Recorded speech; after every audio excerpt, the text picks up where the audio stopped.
The story begins with a bold claim about modern humanity redefining the world. A terrifying scene unfolds as a hooded figure crawls from the shadows wounded. On that day, everything changed for the worse. A close-up reveals an eye cracking, symbolizing a shattering reality. Humanity is now called by a different monstrous name. A determined young man in a gas mask looks on, ready for what's coming. In 2045, humanity made amazing leaps in bioengineering and AI, but this tech was only for the privileged while war and hunger ravaged the world. The surface became uninhabitable due to climate disaster, so humanity built massive underground cities as a survival plan. This ideal city project was led by powerful scientific elder. Cities were built in sequence, but the last one faced a terrible discovery. A new, dangerously vital species was found. The parasitic flower Sinis Flow. Released from melting permafrost, this plant quickly covered the earth. Its pollen turned humans into monsters called Dullahan, but some survived. A rare mutation allowed some infected to keep their mind.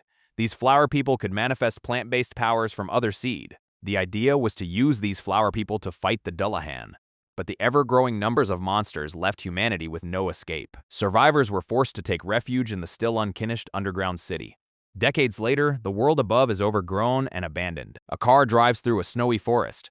The passenger complains about the remote edge city. Danby, the driver, and a flower person insists they're going the right way. His passenger Yippee, also a flower person, teases him about being lost. Danby admits, has directionally challenged, but continues following Yippie's guidance. The pink-haired lead examines a strange mark on the delivery truck. Truck swerves as the driver demands the map, yelling about the handle. Inside the cab, the lead questions what they're actually carrying. The lead suddenly worries this might be some strange, dangerous mission. A flashback shows them excitedly accepting what they thought was a sweet mission. The driver insists the lead just follow orders for a smooth trip. Lead smirks, saying, "See, I told you to trust me." They finally arrive at the remote tent-filled Edge City. The masked guards are shocked to receive an unexpected gift from Ideal City. Lead shrugs, claiming the delivery was made exactly as instructed. The guards hurry inside, one telling the other to report to the captain. A guard begins unchaining the container, wondering about the sudden gift. He opens the doors, hoping for a proper meal after so long. A terrifying, shadowy creature looms over the stunned guard from inside. The guard's eye widens in pure horrified shock at the sight. A dark, ominous energy pulses from deep within the container. Inside, Leader Yura is alerted to a critical emergency. A subordinate reports the surface entrance is destroyed and gatekeepers have fallen. Panic spreads as they warn the Dullahan will swarm the city. Yura's expression hardens with grim determination at the new. He orders emergency protocols and sends someone to the surface immediately. An alarm blares, ordering all personnel to evacuate to underground shelter. A man gathers people from Block A, telling them to move to shelter. A red-haired woman pushes through the crowd in a panic. She realizes with dread that she cannot find Garam anywhere. A character in a brown jacket looks utterly shocked. A green hooded figure searches the woods, asking where someone went. The hooded character sighs, wondering if today is another bust. A close-up shows determination. They wonder where their brother went. A focus on a small pendant hanging from their hoodie. The character clutches their chest, feeling a sudden pang. Their stomach growls loudly in the quiet forest. They decide to head back to the city before it's late. While running, they suddenly stop, sensing something. Amy. They see smoke rising around the distant city, confused. A dark-haired fighter charges into battle against shadowy creature. The fighter swings a weapon with a fierce battle cry. He dodges a shadow monster's attack with impressive agility. Then he celebrates catching another creature, showing off to a teammate. His teammate offers a dry, impressed compliment on his flashy strike. Charlotte, the team leader, praises everyone's performance despite inexperience. The team confirms they are safe and prepares to clean up. Another team arrives, reporting heavier damage and needing help. The dark-haired fighter notices a container logo from Ideal City. He angrily confronts others for looking down on their team. Charlotte admits they lack the strength to escape powerful foe. A female teammate looks on with concern as Charlotte speaks. The dark-haired fighter sighs, resigned to the difficult situation. He declares hell personally stomp those from Ideal City. A monstrous shadow creature erupts violently from the ground. The S-rank Dullahan looms over fallen hunters in snow. Charlotte freezes as someone screams Bard's name in terror. The blonde fighter realizes the monster attacked during cleanup. Green energy crackles around the fighter's gloved hand. A fist charges with brilliant green mana ready to strike. The blast erupts, but the Dullahan barely flinch.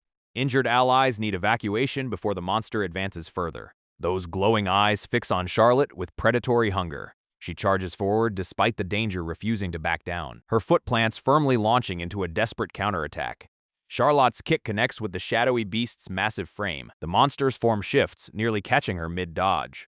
Horror floods her expression as she realizes the true threat. The ground shatters from the creature's devastating counterstrike. Charlotte collapses face first into the snow, barely conscious. She forces herself to rise, determined to protect everyone. Blood sprays as her body fails to respond to her will. She trembles, struggling to stay upright against the pain. The Dullahan raises its claw, blue energy pulsing ominously. Charlotte faces the towering monster beneath its massive leg. The creature's horrifying visage looms directly above her. Tears stream down her face, but resolve hardens her gaze. A white-haired warrior slices through the Dullahan with precision.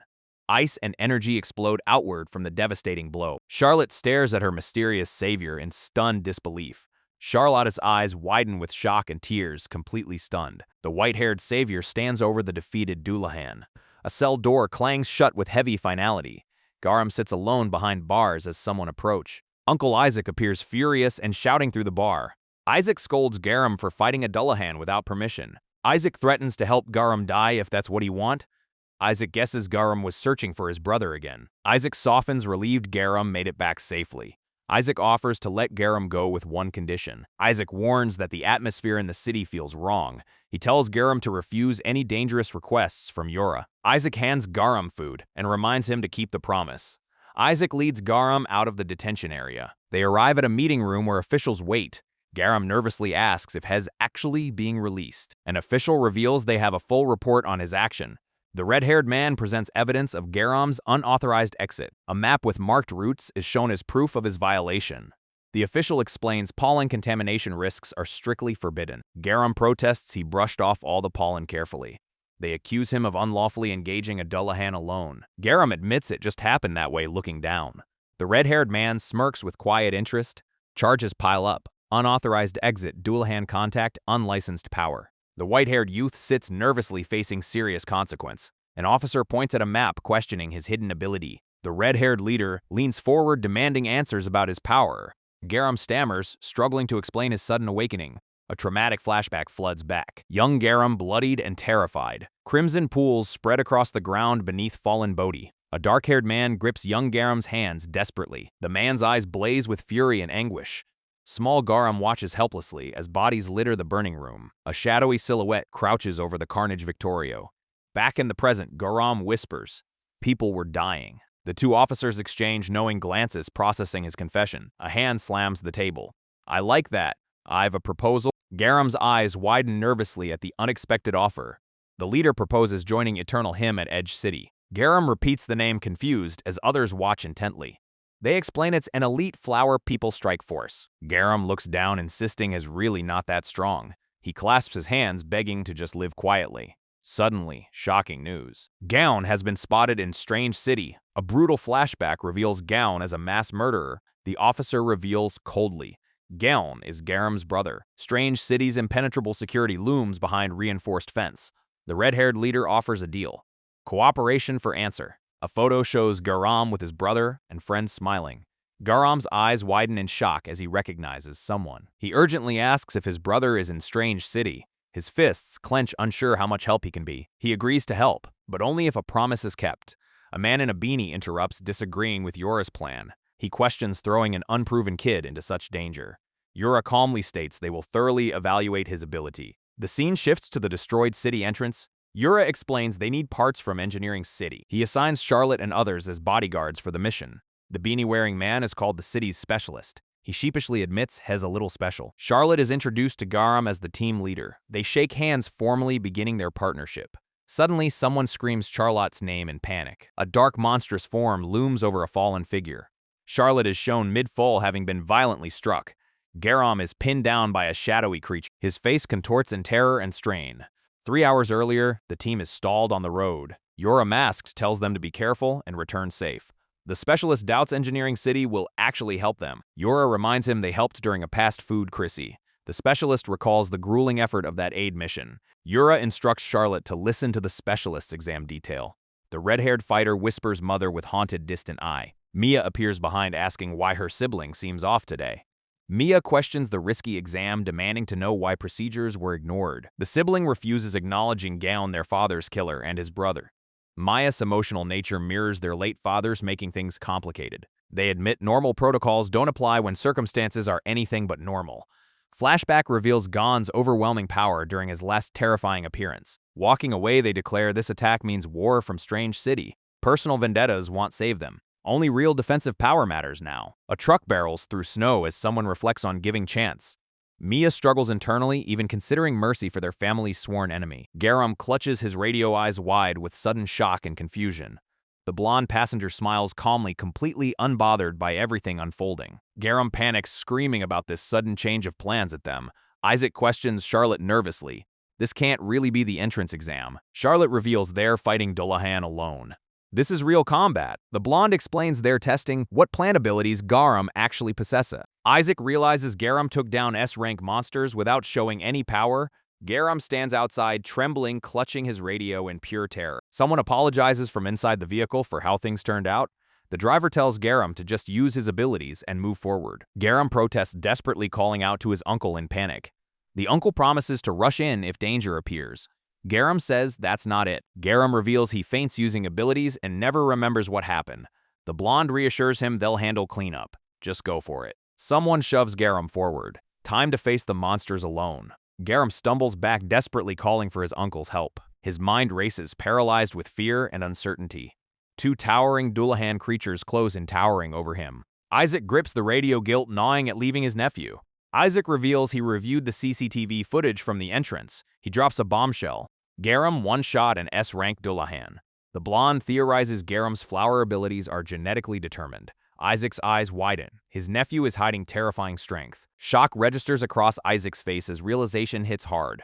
Garam stands frozen between two massive shadowy predators. He hunches over, battered and bleeding in the snow. The blonde nervously asks if they should intervene now. Blonde calmly insists they observe just a bit longer. Garam's face darkens. They need to see his hidden power. The creatures lunge simultaneously from both sides at Garam. A violent collision erupts. Dark energy explodes outward violently. The shockwave tears through the landscape with devastating force. Garam collapses, his body shredded and bleeding heavily. Then something shifts. Twisted manic grin spreads across him. A massive shadowy hand reaches toward the observer's truck. A monstrous creature looms over Garam's fallen, broken body. Garam screams, a raw primal howl of transformation. The truck is engulfed in a catastrophic blast of energy. Two shadowy entities clash violently against a blood-red sky. The blonde watches Garam, confused why he won't use his power. He turns to the driver, calling out urgently. The scene continues with the next story beat. The blonde insists flower people feel pain, too demanding rescue now. Both men sprint through snow toward the distant battle. The specialist curses, realizing this whole situation was nonsense. Someone shouts through radio that the exam's over, demanding Garam respond. The specialist aims his shotgun, yelling desperately for an answer. They spot something shocking emerging from the swirling snow. A massive impact shakes the frozen ground violently. The blonde stares, bewildered by what has witnessing. Garam stands transformed. Dark tendrils, glowing eyes holding a victim. The blonde's face twists in pure horror at the sight. A dark tendril lashes toward the specialist. Someone screams his name. The specialist shouts a warning, raising his weapon. Blonde tackles him aside as darkness sweeps past. Both men stare up, frozen by what looms above. A dark armored entity reveals itself, mentioning Strange City rumor. The creature confirms the terrifying legend actually exists. Garam stands victorious over defeated foes. The black flower person revealed. The blonde screams Garam's name desperately across the battlefield. Garam hunches over, unresponsive to anyone calling him. His glowing eyes stare blankly. His completely lost consciousness. The blonde realizes Garam's roots ability is on another level entirely. Garam realizes his fainting means dangerously high compatibility. He faces the Dullahan, knowing this won't be easy. His eyes glow as he discovers a shocking truth. Both flower people and Dullahan host parasitic flower. They tap into the exact same dark power. Dark tendrils erupt as Garam makes his move. Massive roots burst from the cracked highway. Garam realizes he can't win with normal strength alone. He pants, desperately searching for another strategy. Next, he decides to damage it fast before regeneration kicks in. Compatibility determines every flower person's true potential. Higher compatibility grants Dullahan-like regeneration and power. Surpassing certain thresholds unlocks actual plant ability. Strange City's district's map reveals Engineering City's location. Charlotte's plant ability manifests as dandelion. He gathers and condenses airborne pollen particle. Charlotte detonates the concentrated pollen explosively. The blast reveals terrifying destructive potential. Charlotte's battle instincts proved absolutely correct. But one critical detail slipped past his judgment. The Dullahan begins transforming into something monstro. A being beyond all common sense emerge. Garam stammers. The creature healed instantly from that. Dark roots absorb energy, accelerating the recovery. Massive tendrils strike. This fight seems truly impossible. The dark creature's massive claw swipes, sending Garam flying backward. Creature lands with devastating force, cracking the ground beneath. Razor-sharp claws slice through the air toward Garam's face. The shadowy beast lunges closing distance with terrifying speed. Garam barely blocks as debris explodes around him. Garam grits his teeth, frustration boiling over completely. The creature's glowing eyes narrow, it's actually struggling too. Dark tendrils wrap around Garam, squeezing him mercilessly. Garam gets hurled across the broken highway like nothing. He staggers upright, refusing to stay down just yet. Garam plants his feet, something crackling in his palm. His eyes blaze green. Pollen energy surges through him. Golden sparks ignite across his outstretched hand. The creature pauses as light engulfs the battlefield. Ignition, a massive pollen explosion detonates instantly. Garam explains ignition seals his power, but should knock anything out. Smoke and dust swallow everything in the aftermath. Through the haze, a dark silhouette still stands tall. Those glowing eyes pierce the smoke, unharmed and furio. Garam's blood runs cold. His ultimate move just failed. The creature extends dark tendrils ready to finish. The Garam stares up helplessly as the beast towers above. A massive foot crashes down, shaking the entire ground. Dark tendrils whip around Garam, dragging him helplessly away. Garam slams into the mountainside with bone-shattering impact. Dark tendrils slam down with devastating, crushing force. Snow explodes outward from the violent, earth-shaking impact. The blonde collapses, dark tendrils writhing near him. Transformed Garam looms. What the hell is this monster? Horror floods the blonde's face as tendrils close in. Can we even call that thing a flower person? Massive tendrils crash down toward the fallen fighter. A fist bursts through the darkness with raw power. A dark spike pierces through flesh with sickening force. The blonde screams as a tendril impales him. Transformed Garam stands victorious over his broken opponent. Glowing eyes stare down with cold, predatory hunger. A heavy boot slams down with bone-crushing weight. The blonde gasps, bleeding and barely clinging to consciousness. Something shifts inside. A heart pulses with strange energy. Dark power surges with crimson, violent intensity. Terror grips him. This is the end, his certain. A brilliant green beam erupts from the distant cliff. Transformed Garam's eyes flicker. Something's changing within him. Green energy crackles and sparks in his dark palm. Electric arrow? The blonde recognizes the impossible technique. A hand breaks through the tendrils. There is an opening. The blonde strikes back with blazing green energy. Green power explodes outward in a devastating wave. A blinding explosion consumes everything in its path. The blonde specialist staggers, clutching his wounded side in pain. His face twists in shock, eyes wide with disbelief. He questions how Isaac could have known about Garam's power. A massive explosion erupts, sending debris flying everywhere. Someone screams Isaac's name as the shockwave hit. The dust begins to settle over the ruined landscape. A colossal twisted tree now dominates the shattered ground. Dark roots violently erupt from the cracked earth. A monstrous shadowy hand reaches out from the chow. The massive tree stands silent under the pale sky. A gloved hand twitches, showing a sign of life. Garam's face is frozen in pure terrified shock. He stares at the tree, realizing he lost control again. Dialogue reveals Isaac's leg was injured during the blast. A new figure in purple crouches, observing the scene. A blonde woman with sunglasses grins, calling Garam a toy. She muses about the importance of their discovery. For a moment, she debates whether to report their find to strange city. Her dark-haired companion urges her to leave immediately. She considers leaving a hint about Garam's location. A close-up shows a strange, monstrous creature's face. A green portal, or energy slash, cuts through the air. The blonde specialist stands, demanding to know what's happening. A red-haired man looks on, appearing tense and alert. He approaches Garam, saying they need to have a talk. The red-haired man finally sighs, agreeing to something. Garam nervously asks his uncle if his leg is okay. Isaac reveals his prosthetic leg, telling Garam not to worry. Isaac recalls being surprised Garam defeated a Class 4 Dullahan. Garam laments failing the test, unable to recognize Ali. Another man thinks this was his only chance to regain strength. Isaac sits beside the despondent Garam in the medical bay. Isaac gives a small, knowing smirk to his nephew. He tells Garam to stop sulking and asks a question. Isaac begins a story about his past agility and mission. A brutal flashback shows Isaac losing his leg to a Dullahan. He recalls the despair, feeling the sky was collapsing. Isaac explains he struggled to be helpful to the city after. He pats Garam's head, telling him not to give up easily. Garam bursts into tears, overwhelmed by his uncle's word. A blonde man watches the emotional scene from the doorway. Another man enters complaining about Garam wiping snot on him. The red-haired man approaches stating Garam made him wait. He tells Garam has heard everything from Charlotte. The man announces Garam's punishment is suspended due to unstable power. Garam looks down, addressing the man as Lady Yura. He acknowledges his poor control harmed his uncle and Charlotte. Garam looks up, his eyes filled with desperate resolve. He states he wants a chance to redeem himself. Garam vows to leave the city if he fails to prove his worth. Inside City's Edge, restaurant rumors spreading fast about Garam joining their team. Dark-haired guy worries accepting murderers, brother ruins team image. Girl defends Garam. Bad rumors aside, has strong and kind. Red-haired guy teases, "Do you like him?" She panic. He concedes Garam saved her, tells her to eat. But doubts linger. Can they trust a murderer's brother? Someone slams the table violently. Tension explode. Red-haired Tori snarls, "If you're here, just eat." Tori threatens, "Mention my father again and die." Tori grabs his collar, screaming, "Shut your mouth." Dark-haired guy smirks, calling Tori powerless despite Charlotte's strength. Tori punches him flying. Blood splatters across the restaurant. Chaos erupts. Bystanders scream as the brawl intensifies.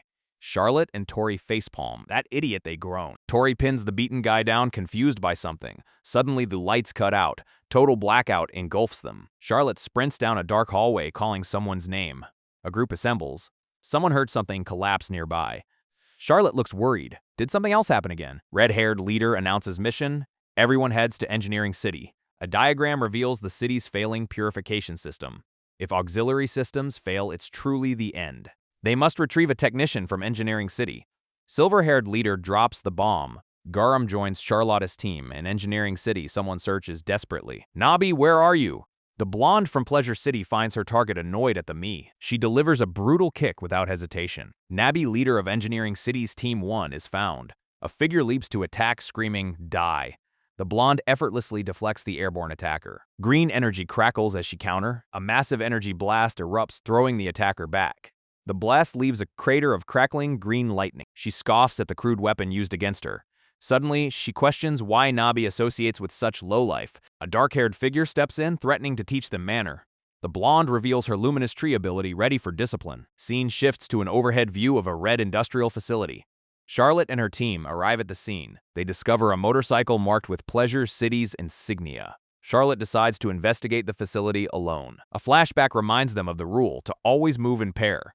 One teammate eagerly volunteers to accompany Charlotte. The remaining two are left behind stunned. One complains loudly about being stuck with Garam.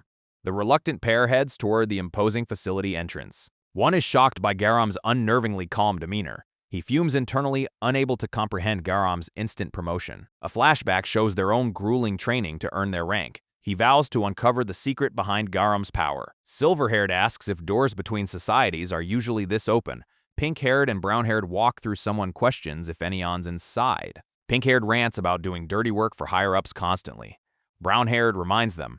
Team 2 follows Team 1's orders, period. The eavesdroppers recognize these two. They're the punks from before. Flashback reveals surveillance footage of the duo delivering something dangerous.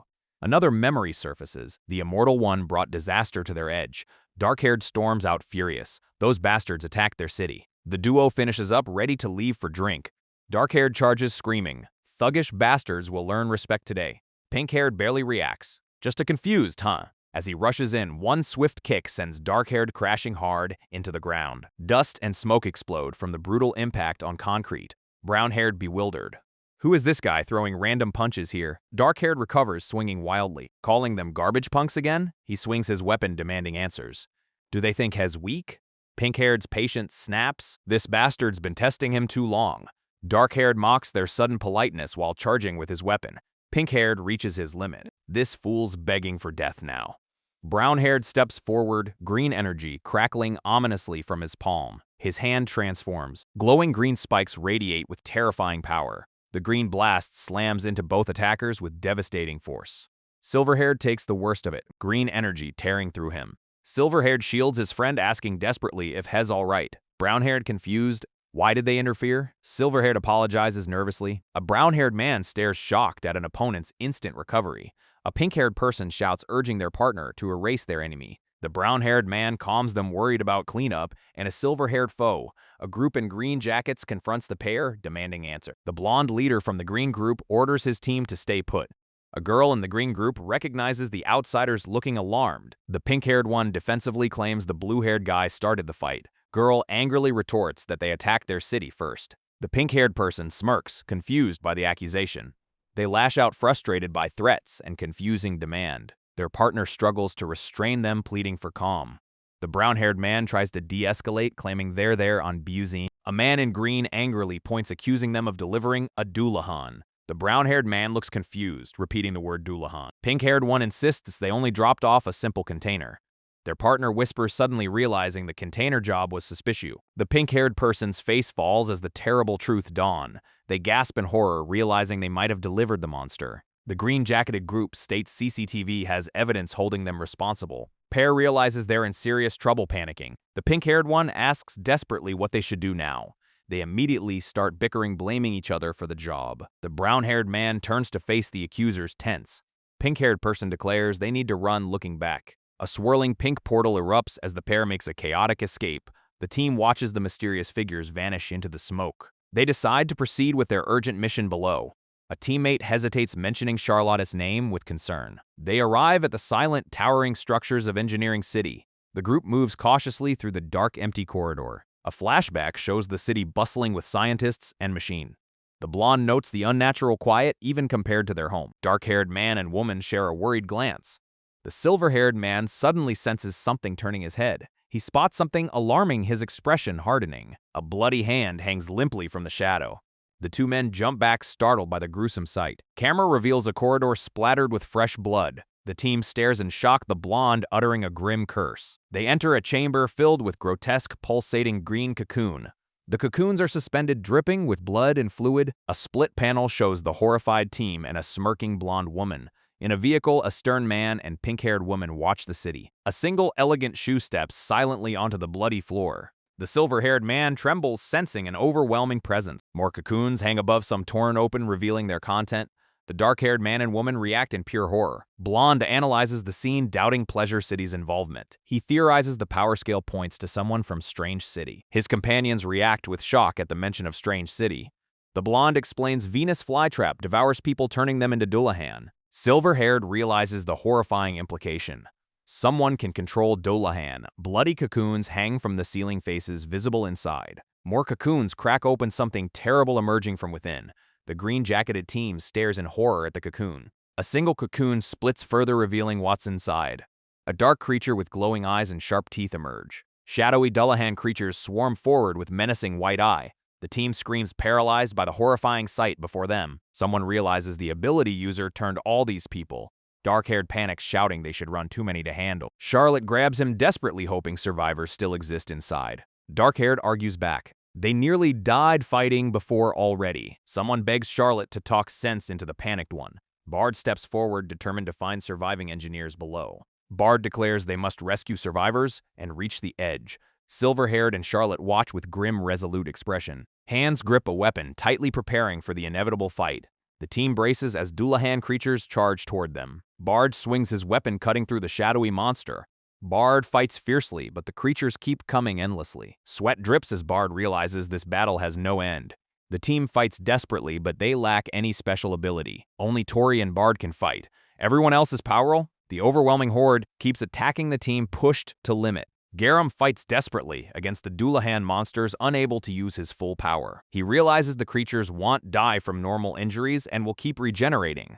Garam suddenly calls everyone to gather around him with urgency. The team stands surrounded by Dullahan creatures in the massive industrial chamber. Silver-haired gasps for breath, warning Charlotte they'll collapse from exhaustion soon. Garam asks Tori if she knows how to open doors from her control room experience. Tori confirms she can, but questions why as Garam assigns her and Bard a mission. Garam orders them to shut down the purification system and open ventilation duct. The team is shocked. Garam reveals the assembly will fill with pollen. Tori worries about civilians, but Garam says limiting it to this zone is safe enough. He admits the facility will suffer damage, but it's the only way to defeat the Dullahan. Dark-haired suggests Giryang could use his plant powers instead to solve the. Silver-haired reveals Garam can't use his abilities right now, stunning everyone. Dark-haired demands answers, but Garam shouts to just find the direct switch. Bard and Tori sprint down the corridor, obeying the urgent command. Dark-haired follows, frustrated and confused about what's really happening. Garam realizes the Dullahans are coordinating. They must have some kind of plan. A Dullahan suddenly lunges at Garam from behind with terrifying speed. Charlotte intercepts, slashing the creature away and yelling for Garam to be careful. Charlotte checks on Garam, warning that losing control here would be catastrophic. Garam insists he's fine as long as he doesn't use abilities or pass out. Bard and Tori reach what appears to be the engine room, noting its familiar structure. Tori examines the complicated controls, needing to check the manual first. She considers shutting off all power, but Bard reminds her survivors might be elsewhere. Tori identifies the right button while Bard takes position to stand guard. She reads the manual, following instructions to press the power button. The screen flashes red with a warning. Nothing's working as expected. She wonders if an engineering city keycard is needed for approval. There, she turns to Bard but has slumped over the console, unresponsive. Blood pools across the controls, Bard's hand frozen in place. She spins around and finds Bard's body sprawled on the floor. Her face goes white with shock at the sight before her. A woman in red wielding a sledgehammer steps into view. The red-haired man's fist connects hard with her face. Impact sends her crashing through the wall behind her. The silver-haired man rushes to her side as she gasps about broken rib. They realize these attackers wear engineering city uniforms, not Dullahan gear. Both attackers advance with an unsettling, predatory intensity. Their eyes glow green. Mind control has taken hold of them. The blue-haired woman lunges forward with her purple weapon drawn. Purple energy crackles around her as she prepares to strike.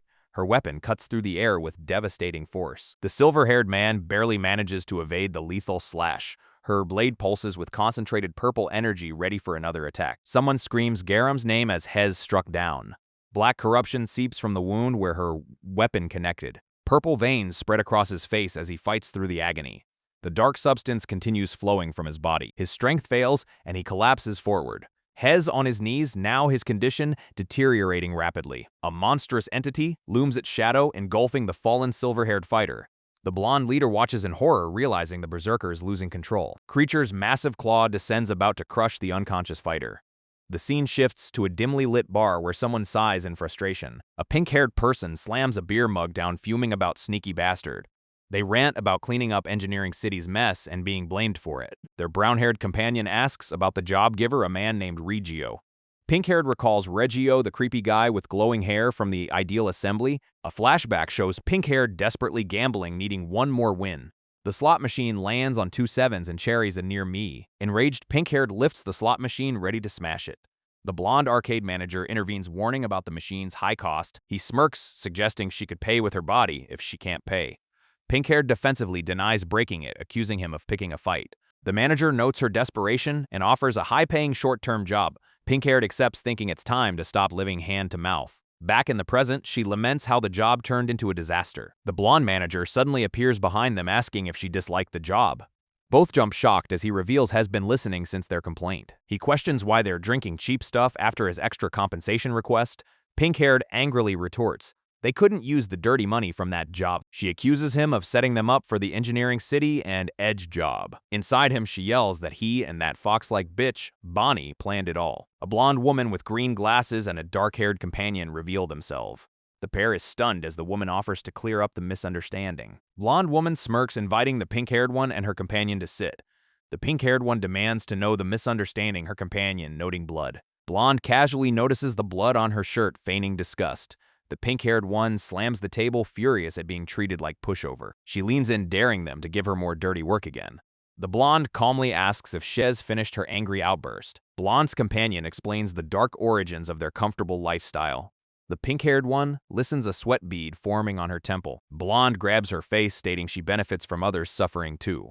She coldly questions why the pink-haired one acts so noble. Yippee slaps the hand away, rejecting the harsh philosophy. The blonde stands calmly as Yippee seethes with contained fury. Yippee curses under her breath, clearly shaken but defiant. Her companion calls out as she suddenly turns to leave. The blonde watches them go, calling out the name Yippee. A sharp-toothed blonde man comments that Yippee is fun to mess with. He comforts his dark-haired companion, telling him to just act normal. The man tells someone to stop huffing and sit down to talk. Blonde woman turns ready to continue their conversation. The man grins, asking about the silver-haired person she saw. Scene cuts, someone urgently shouting the name Garam. A brown-haired fighter in green looks on, frustrated and out of breath. A close-up shows dark, corrupted energy pulsing ominously. A gloved hand reaches out desperately amidst the chow. The fighter realizes with horror they've completely lost control of the situation. Blue-haired fighter lunges forward with her deadly purple weapon. Purple energy crackles violently around her swinging blade. Blue and purple energies collide catastrophically in the chamber. The red-haired attacker gets blasted backward by the impact. Garam unleashes devastating blue energy from his bare hand. A massive pillar of blue energy erupts skyward. The energy spreads across the floor like frozen lightning. Garam hunches over drained from channeling such power. Another enormous blast tears through the industrial facility. The blonde leader watches horrified by the destruction unfolding. He groans in pain, his body battered from battle. His green eyes narrow with desperate calculating intensity. Flashback. An office meeting discusses Garam's uncontrollable dangerous ability. The red-haired official insists Garam's power is too valuable. Blonde protests he could die handling that power. A solution exists. If someone from Engineering City survive. Present. Garam collapses amid swirling blue energy tendril. The red-haired attacker lies unconscious on the cracked ground. A silhouette emerges slowly through the settling dust cloud. Garam stares across the wreckage at the blonde leader. The blonde clenches his fist, cursing under his breath. He desperately wonders what his next move should be. Their eyes meet. Something shifts in Garam's shadowed expression. Garam stumbles forward, asking worriedly if Charlotte is okay. Charlotte stares at Garam in shock, speechless at his concern. The blonde checks on Silver-haired, who feels nauseous but okay. He asks if Silver-haired suddenly gained control over their power. Silver-haired admits they never used their power intentionally before. Usually, they black out and wake up when everything's already over. The blonde confesses he's equally confused about what's happening. He smirks knowingly, saying this outcome actually makes perfect sense. Tori suddenly bursts in, shouting urgently for everyone's attention. A mysterious woman with glowing green eyes lunges forward aggressively. Someone questions who this attacker is. Noticing he doesn't look undead, the woman swings her weapon violently at Tori in the control room. Tori desperately pleads for her to stop raising her own weapon. Tori swings back, defending herself against the relentless assault. The attacker pauses, confused by Tori's unexpected resistance. Close-up reveals the woman's eerie glowing eyes and unsettling expression. Suddenly, the woman collapses to the ground without warning. Tori stands frozen, shocked that her attacker just dropped instantly. Someone rushes in, calling Charlotte's name, asking about Silkut's location. The blonde and silver-haired arrive frantically, asking if Tori's safe. Tori explains Bard was ambushed by a stranger and lost consciousness.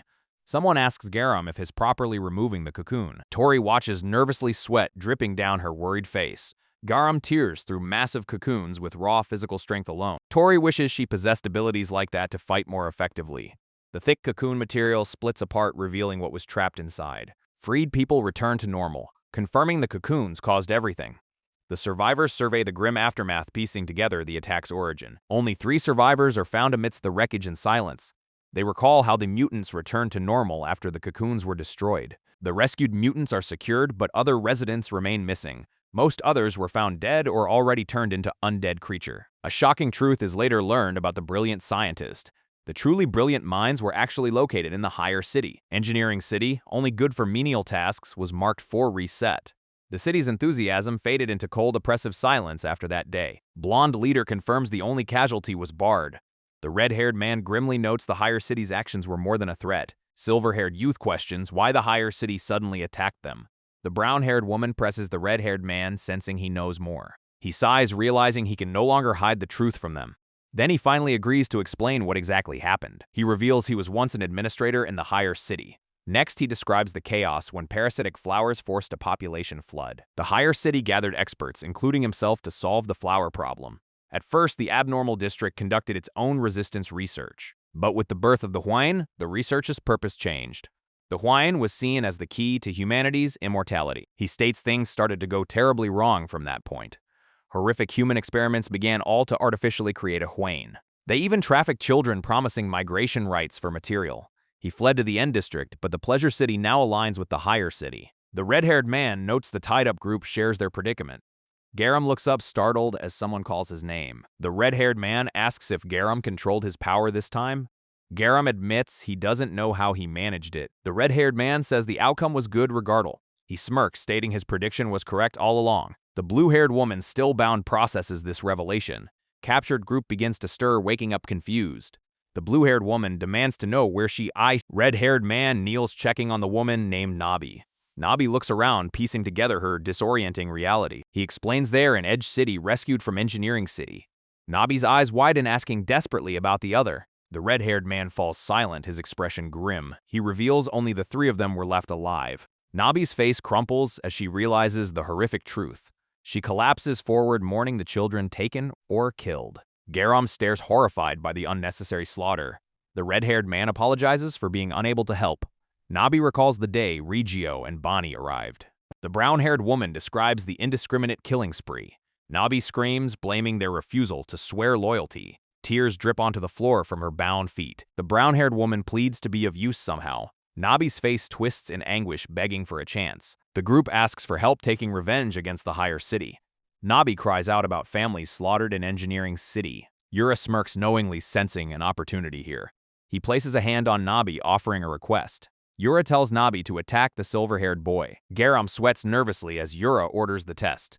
Nabi questions using her ability on a kid. Garam stammers, confused by Yura's sudden betrayal. The blonde leader holds Garam down calmly. He tells Garam to calm down and listen first. Yura asks if Garam loses control using power. Garam admits he was strangely fine this time. Yura theorizes Nabi's downgrade ability stabilized him. The blonde leader agrees the theory makes sense. Nabi realizes her attack actually helped him. Yura confirms but wants to test the theory. The girl asks why Garam's power is unstable. Garam reveals his plant ability made him lose control. The girl realizes Garam is vulnerable like them. Awkward silence as she apologizes for the comment. Nabi nervously questions if they should proceed. Yura reassures her it's just a controlled test. The blonde leader says it's a good power test. Garam hesitantly asks for one small favor. Garam begins explaining his condition for the test. The blue-haired fighter looks stunned, asking just what. She pleads with the silver-haired youth to go easy. He feels nauseous, his recovery slowing from her strange attack. She states there's no holding back. Her ability suppresses his power. For a moment, she warns that even a whine can die from her strike. The youth panics as she prepares to attack again. His eyes widen in terror, realizing the mortal danger. A violent purple slash cuts through the air toward him. He grunts in pain as the energy strikes his arm. Dark, corrupted energy drips from his wounded limb. He tells her not to read his mind, claiming has okay. Suddenly, he decides to test his own ability despite the injury. Others worry his root-like power might collapse the building. The youth takes a deep breath, concentrating. Blue-haired woman and red-haired man watch intently. His arm transforms, covered in dark pulsating vine. He shouts, channeling energy, as a blue plant sprouts from his head. There he cheers, ecstatic that his new ability actually worked. The woman is confused by their fuss over simple concentration.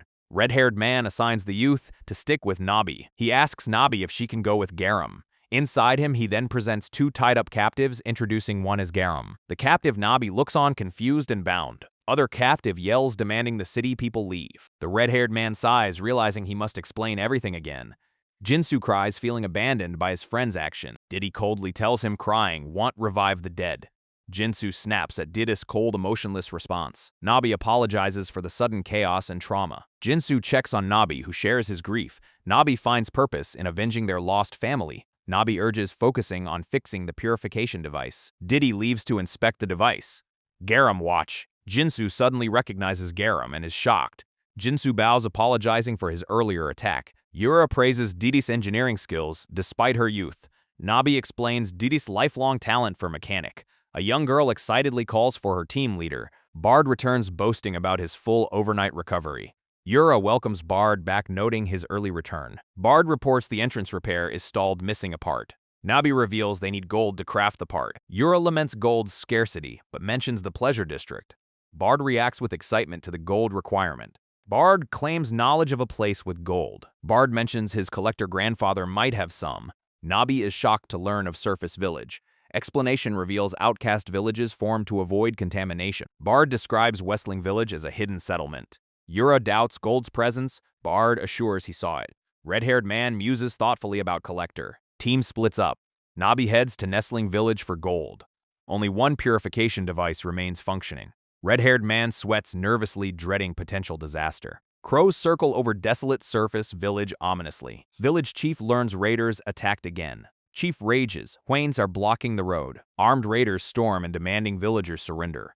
Raider in horned mask mocks the pathetic villager. Villagers stand defiant, warning raiders to leave now. Raider recognizes Mr. Hwane, asks about stolen children. Raider aims massive gun, demands kneeling or death. Young villager in beanie reacts with shocked disbelief. Gas mask close-up. Cold command to kneel immediately. Scene shifts to neon-drenched city streets at night. Pink-haired cat-eater snacks, while man complains about spending. Man reluctantly agrees, while companion clings affectionately. S thoughts drift to someone named Appy. Flashback reveals violent outbursts since that bar incident. Pink-haired one smashes hideout with bat uncontrollably. Man visits market trying to refresh himself, gets bumped by stranger in crowded street questions his own apology. Commotion draws attention. Auctioneer unveils legendary Hua Yin gun to crowd. The specialized gun can instantly neutralize Hua Yin power. Pink-haired fighter scoffs at the strange city's creation. She questions if it makes any sense at all. Then she argues they should be fighting fire demons, not painter. A blonde woman named Shin surprises them promoting a city gun. Jin invites them to a demonstration of the Hua Yin gun. The skeptical pair receives a flyer for the upcoming event. A close-up shows the gun's design on the promotional material. Suddenly, a gunshot echoes across a desolate landscape. Inside a vehicle, two men react with alarm to the sound. One fears Marauders are attacking the village again. The dark-haired man looks out, sensing immediate danger. He decides to scout ahead on foot, leaving the vehicle. A woman inside shouts a warning as he rushes out. Purple energy bullets rain down on the dusty ground. A masked figure stands over defeated bleeding painter. The figure boasts the gun is enough to take a city. Dark-haired man runs shouting for his grandfather. He sees looters again, questioning if a painter remained. His friends catch up, warning him not to go alone. A hooded looter mocks the captured begging painter. The looter laughs at their fall from special statue. Another man confronts the dark-haired lead, declaring betrayal. The masked figure holds a gun to a wounded painter. He fires, sending a bloody spray toward the group. The painter collapses, pointing a final accusing finger. Whoa, they used a gun on a Hua man. Masked raiders drag a poor captive from sewer. Their leader coldly orders tight watch on prisoner. Bard suddenly lunges, screaming for his grandpa. Grandpa gunned ahead weakly whispers Bard's name. Friends hold Bard back, urging him to stay calm. Garam warns his explosive power could hit everyone. Tension crackles between Garam and the blue-haired fighter. A violent purple slash suddenly tears through the air. The raiders laugh arrogantly, claiming this town their weapon slowly charges with ominous purple energy. A masked scout abruptly screams in sudden shock. Strange blue vines suddenly erupt from the ground. A vine lashes out, striking a raider hard. The gun flies from his hand. Chaos erupt. Another raider fires wildly, cursing the sudden attack. They're plant-powered. The group reveals their secret. The leader shrieks, ordering Garam's immediate death. Purple energy blasts violently explode across the street. Garam's eyes suddenly glow with focused intensity. Massive blue vines surge upward from the earth. The blue-haired woman softly calls out, confused.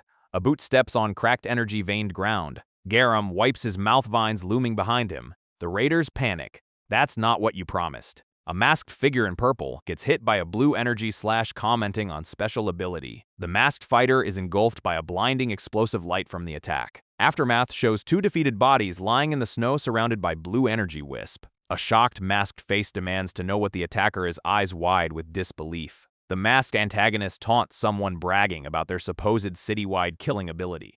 A silver-haired youth suddenly appears, moving with incredible speed to strike. The youth unleashes a massive, concentrated blast of blue energy against his foe. Masked attacker is slammed into a wall, coughing up blood from the devastating hit. The wounded fighter despairs, thinking they're going to die for absolutely nothing. Through their cracked mask, they see the silver-haired youth still standing over another. With a final desperate resolve, the masked fighter begins to remove their helmet. A bloodied manic face is revealed, screaming threats about becoming a consuming flame.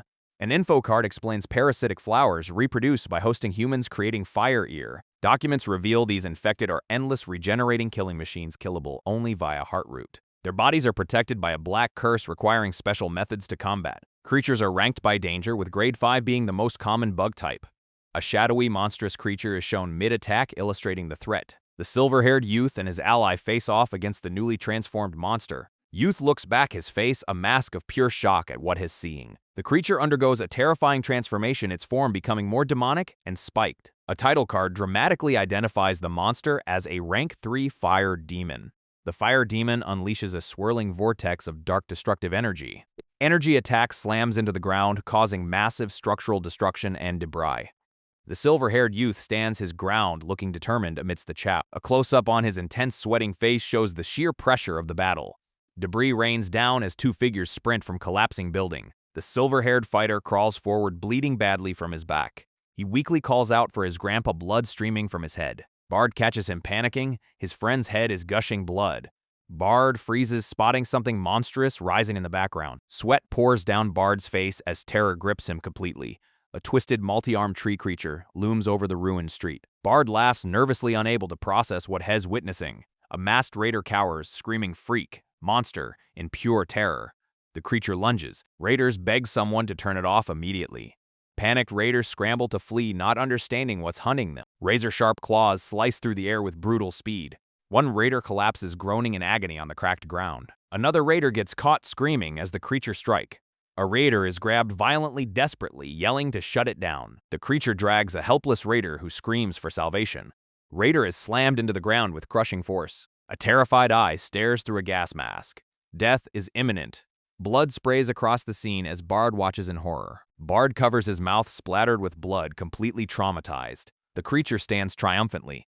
Bard whispers, "What is that?" His eyes widen. Could this be the legendary Grade 3 Fire Ear? Reality hits. Where are his friends? Is everyone else okay?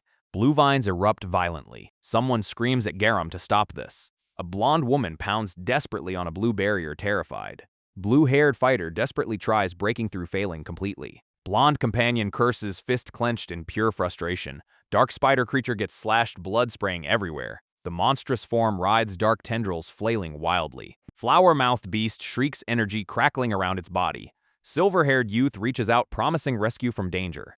His eyes widen in sudden horrified realization. Blue vines erupt violently, tearing through the ground. Dark claws grab at him while vines surge around. Silver-haired fighter grimaces, teeth clenched at incoming threat. Blue energy slams into him, sending him reeling. Close-up shows him sweating, struggling against overwhelming force. Red claws slice through protective blue vines effortlessly. Vines and claws clash violently overhead and chow. He stares down, shocked by what he discovers. His face drains of color, eyes wide with dread. The creature's attack somehow fails to connect properly. Massive energy collision explodes in blinding destructive force. Blue vines sweep across the devastated battlefield area. Silver-haired youth gets lifted helplessly into the air. The beast descends from above, vines reaching upward. He gasps, blood dripping down his battered face. Monster's flower mouth opens wide, preparing devastating strike. He looks up stunned as blood sprays around him. Somehow, the creature attacks again, his defense completely shattered. The blue energy slash continues its devastating attack. Monster is struck, reeling from the powerful blow. The silver-haired youth presses his advantage relentlessly. A massive energy blast engulfs the creature. The youth pants, feeling the strain of battle he believes has found the monster's weak point. A sudden, horrific scream pierces the air. The youth winces, the sound overwhelming his sense. He steels himself, knowing he must finish but the monster's core is shockingly resilient. A grotesque flower-like structure is revealed inside. The ground trembles from the creature's agony. A pained voice whispers from the monster.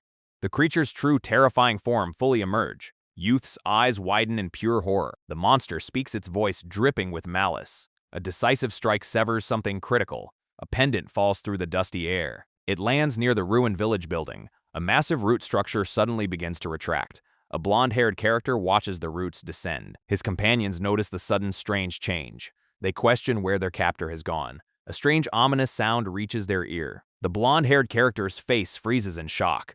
Fire demon lunges forward, dark energy crackling violently. A brutal impact sends blood spraying across the ground. Bard and Nu stare wide-eyed, completely frozen in terror.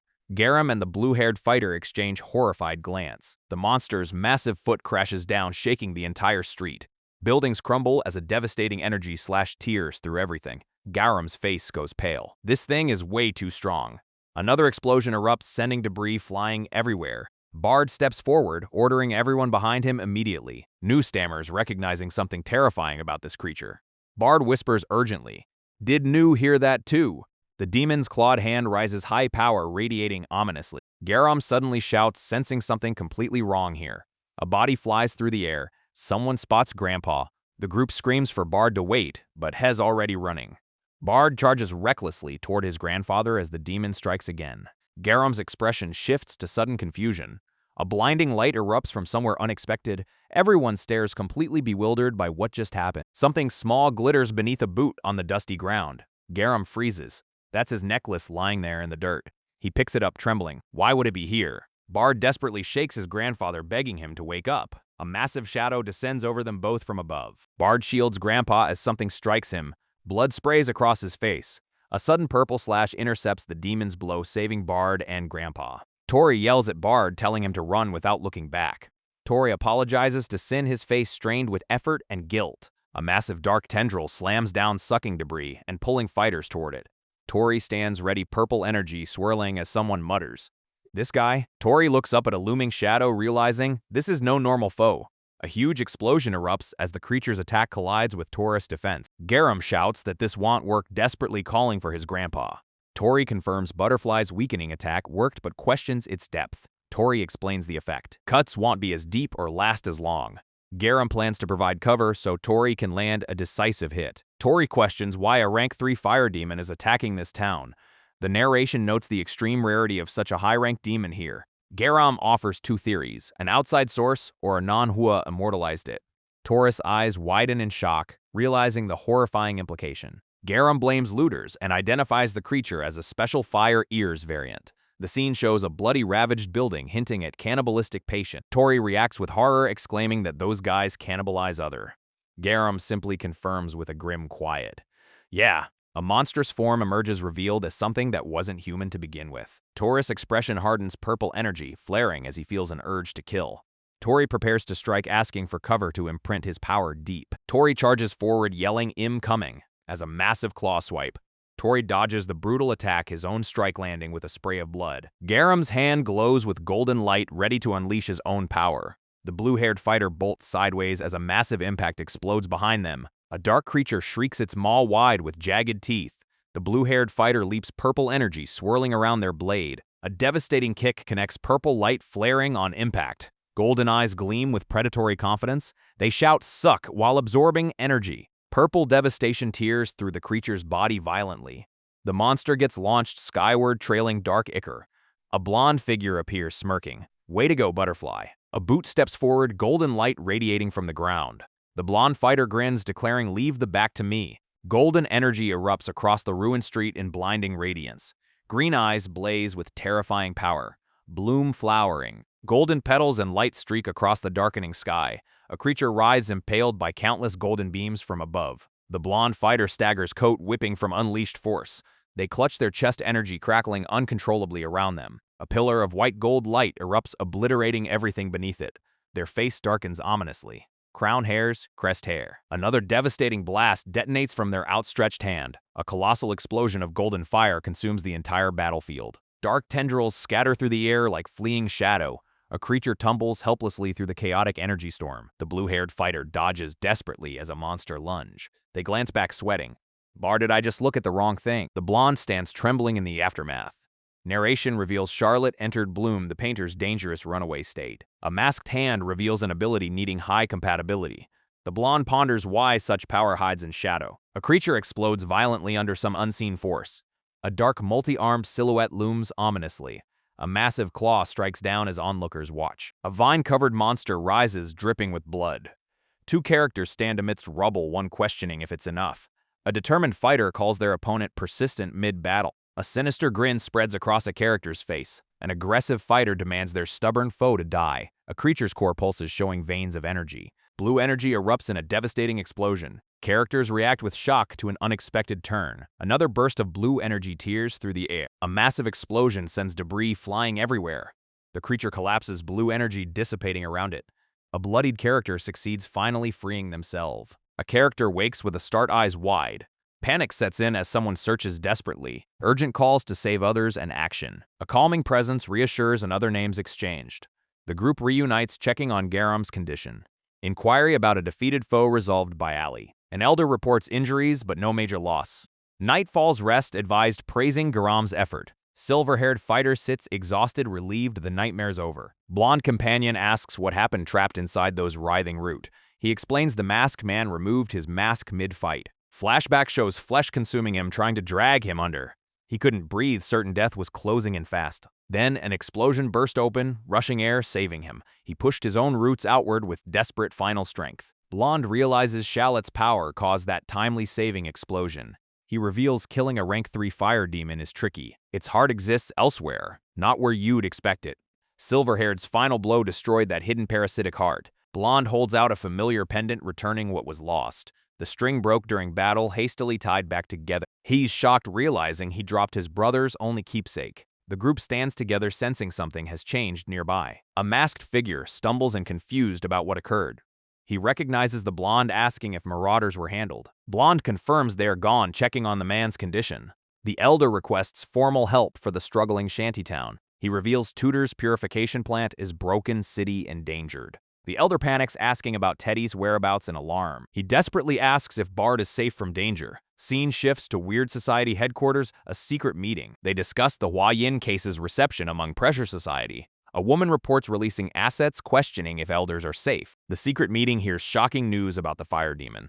A flashback shows the brutal reality of fighting those creatures. The sheer scale of the battle is revealed in a wide shot.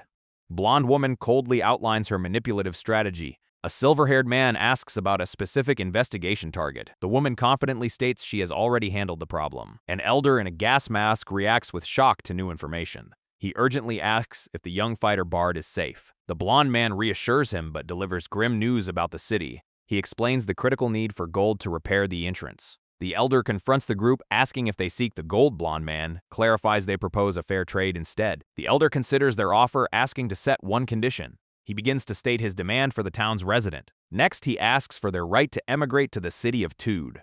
The blonde man reacts with surprise to the sweeping request. Elder explains the city's strict controls and verification problem. He questions if they can truly take responsibility for the townspeople. A flashback shows the harsh drought and famine they endured.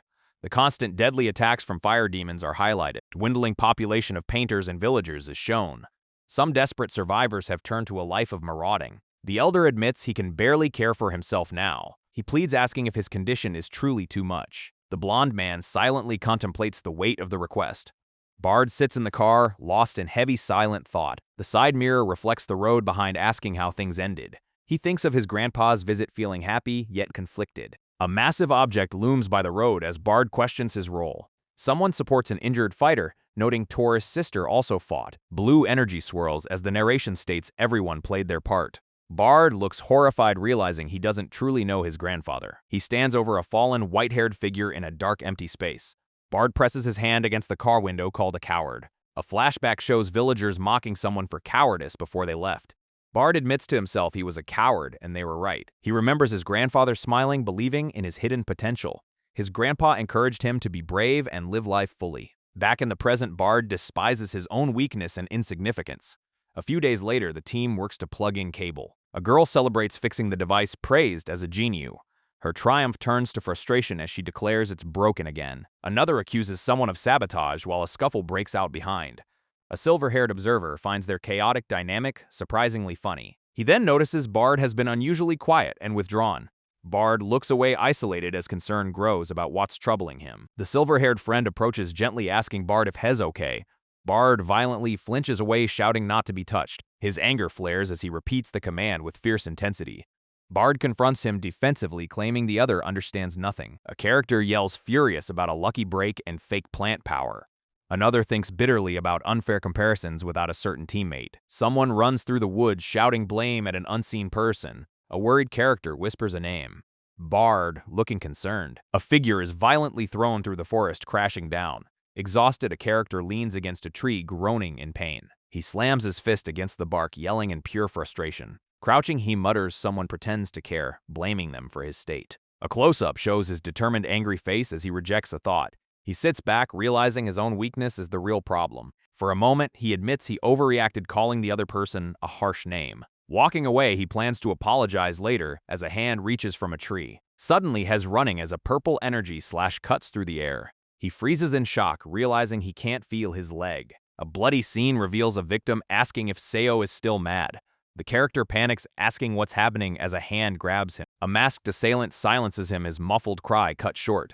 The kidnapper threatens to sell him to the city of pleasure. Hez dragged away into the dark, a body left bleeding on the ground. The scene shifts to crowded Pleasure City, a green-haired man observe. He enters a building, annoyed at being summoned on a busy day. Smirking, he wishes for fun before greeting someone named Dowasian. Two others are already there, telling him to mind his own business. He defends his presence while the others call him annoying. A chief welcomes Reio, asking what urgent matter brought him here. Dowasian, Ideal City's manager, announces a special mission. Her team questions the assignment about root-powered Bonnie. The blonde woman casually asks if they should kill the kid. Dowasian orders them alive, demanding extreme caution on this mission. She warns the mission must stay secret from everyone. The blonde woman leans in, confronting Dowasian directly. She questions if Dawasian expects her to betray her own city. Suddenly, she calls this crossing the line but takes responsibility anyway. Rochi stutters nervously, mentioning what the higher-ups said. Dawasian tempts her with membership in the ideal city. Silhouettes of elders loom their word, declared absolute law. She promises smooth advancement through ideal city's rank. Dawasian reminds her she's wanted this for a long time. She calls this her only chance given her lacking ability. The blonde woman demands an answer. Yes or no? Rochi panics, stammering Bannis' name in terror. The blonde man silences Rochi, forcing her to eat. Blonde woman confirms they just need to bring the kid. Dawasian smiles, reminding them not to damage the target. Dawasian asks Reio if Hes joining the mission. Reio grins, confirming he'll definitely tag along. The scene shifts to Pleasure City's lowest floor. Something's wrong. A pink-haired guide realizes their destination has vanished completely. A man sighs, blaming confusing alley layouts for the mistake. They both freeze, sensing danger lurking nearby. The guide spots a fighting ring sign, calling the lowest floors disgusting. Pink-haired guide hears a familiar voice and asks about new. Two thugs discuss capturing a bottom-tier fighter for the ring. The guide and companion react with alarm to the term bottom-tier fighter. They hurry up the stairs, hearing the roaring crowd below. The crowd screams for blood as the duo descends into the chow. A cage reveals two captives, one being the kidnapped fighter. The dark-haired fighter looks around confused and disoriented. An ignis creature appears before him, demanding a fight. He wonders how he ended up in this horrific place. A handler points a gun at his head, forcing him to engage. The ignis lunges its claws, glowing with purple energy. He barely dodges the initial savage attack. There he screams in terror as the creature relentlessly pursues him. The ignis lands a brutal blow, sending him crashing down. A gunshot rings out, striking the ignis from outside the cage. On the ground, he tries to figure out the creature's attack pattern. The ignis charges again, a blur of dark motion and energy. He realizes the handlers are just playing games with the deadly creature. Confused but desperate, he decides his only goal is to survive. He manages to land a solid punch on the ignis head. Using chains from the cage, he wraps them around the creature. With a mighty heave, he slams the ignis against the cage bar. The creature falls, but he stands injured, bleeding heavily. A close-up shows his bare blood-soaked feet on the grimy floor. A bloodied fighter glares in rage inside a red-lit cage. He stands alone as shadowy figures loom behind the bar. Two men chat casually in the break room after the match. The blonde man explains how he acquired something from the surface. Someone pulls back a curtain, eager to check their new face. A hand grips the fabric tightly, preparing for the reveal. The blonde man gestures to Da, but someone responds with confusion. A boot stomps down hard as someone curses in frustration. Two men carry a wrapped figure through a chaotic alley. By a car at night, they ask what supplies to bring. A hesitant girl asks if she can bring her robot drawing. A silver-haired man sprints desperately, calling out Bard's name. The group gathers by the car, confused about the commotion. Silver-haired man delivers devastating news. Bard's been kidnapped. The blue-haired woman scoffs, calling Bard a troublesome brat. He explains searching after Bard failed to show up on time. In the woods, he discovered Bard's shoe and shell casing. The woman freezes, recognizing casings from a gun that killed firearm. A bloodied shoe lies on the ground. Raiders took him. The silver-haired man glares, blaming others for leaving Bard alone. Group argues about Bard, causing trouble, then rushes to move. He thanks them and tells Didi to come with Charlotte. Charlotte's strength makes her the safer choice for the mission. Didi questions the Pleasure City destination, not Raider territory. The woman explains Raiders have no use for Hwayne. They're worthful. A dark, ominous place is described as a site for inhumane experiment. The team begins their search, with one telling another to catch up quickly. A character confirms their destination is the dangerous Pleasure City. The driver expresses dismay at their chosen location, but urges speed. A teammate worries about Bard, but another reasons the kidnappers need him alive. The worried character looks deeply troubled, biting their lip in anxiety. They clasp their hands tightly, whispering Bard's name in fear. A flashback begins showing a guild leader welcoming new recruits years ago. The leader promises to help a young injured recruit adjust. A cheerful boy introduces himself as Bard from Dwitse village. The injured recruit hesitates, unsure how to respond to the friendly boy. Bard apologizes for being too forward, offering to slow down. The recruit winces in pain, clutching their bloody arm. A close-up shows the recruit's guild tag number 9 stained with blood. Bard stares silently at the recruit's severe bloodstain. Bard cheerfully declares they are now family, surprising the recruit. He grins, explaining their shared situation makes them family. Back in the present, the character cries out, desperately hoping Bard survive. Their vehicle arrives at a large, imposing building in the city. The team prepares to enter, stating they must go underground. A guide explains the underground was once a train line, now a shortcut. The silver-haired man realizes underground passages must exist even here. They approach a sealed gate, learning the Isang Guild cut its power. The team enters an abandoned station, questioning if the cities are still linked. They consider restoring power, but are told there's no real need for it. Three figures trudge through a dark tunnel, discussing ideal cities' interference. They spot a ghost mark on the wall, the entrance to Pleasure City. A bag sits ready as they prepare for infiltration. The blue-haired woman questions whether this infiltration plan is wise. Silver-haired boy stares at his disguise in shock. A woman suggests they pose as vagrants to blend in. An argument erupts over whether pink clothing suits men. He is told to change quickly and grab the mask. The boy strips and changes into his new outfit. He steps out wearing a flashy yellow and black jacket. Inside him, he grumbles about his loud outfit while others wear plain clothes. They pull on gas masks to complete their disguise. Then they declare themselves ordinary people, no longer Hwayne. Masked and ready, they charge forward into the darkness. At Danbis' hideout, someone gets scolded for bringing Jay along. A man explains he acted out of guilt over past event. The pink-haired woman confronts him about complicating their situation. They argue fiercely about throwing someone out immediately. A physical struggle erupts as they fight about leaving quickly. A mysterious leg appears, commenting on the noise. Reio arrives grinning and asking about sweet mission. The group hits the floor as he mentions a no-risk mission. Pink-haired woman panics. The worst person has arrived. Reio repeats his question about easy missions with a grin. She seethes internally at this terrible bastard's untimely appearance. The pink-haired guide finds a locked door, confused. He tells everyone to stay close in this me. The two companions demand to know his plan. Guide snaps back, unsure what to do. He declares they need an emergency escape immediately. Reio appears casually, asking what they're doing without him. A swirling portal of energy suddenly materializes before him. Reio grins, amused by the guide's hidden cute side. The team enters Pleasure City, amazed by its scale. Two masked guides explain gas masks are collateral for entry. The neon-lit skyline of Pleasure City towers above them. Team walks through cleaner streets than expected. A masked companion warns the kid about the district's true nature. The blue-haired woman warns never to let your guard down. Deep underground hides crimes beneath the shining surface. Patrol robots monitor every corner for unauthorized individual. The robots eliminate unidentified threats with lethal precision. Citizens have identification chips implanted in their neck. Visitors receive temporary cards for identification purpose. The guide warns their lack of chips makes things complicated. They synchronize watches, planning to meet in 2 hours. The team splits up across the towering city street. Charlotte asks if Didi can track Nabi's location. Didi confirms she can track the signal device. The device beeps. They're getting closer to their target. Team splits up to search for Bard in Pleasure City.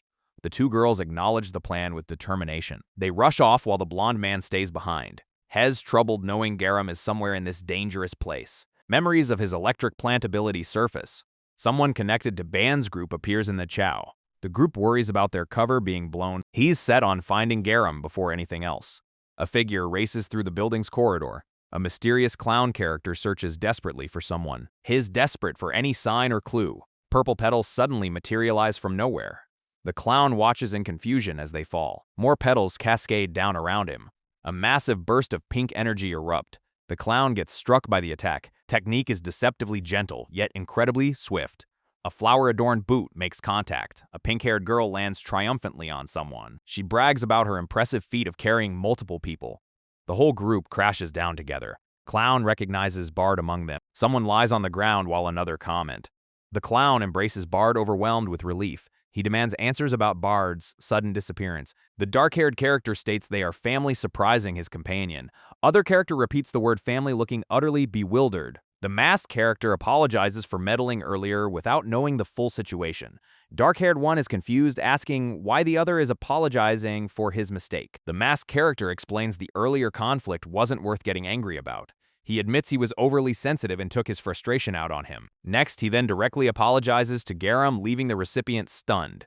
The dark-haired character flustered questions if the masked one is actually Bard. Two new characters observe the scene, finding their argument cute and young. The masked character tries to calm tensions, but is accused of terrorizing the engineering district. He fires back, asking if they make assumptions about things they don't know. The pink-haired character defends their past actions, claiming they saved a suicidal man.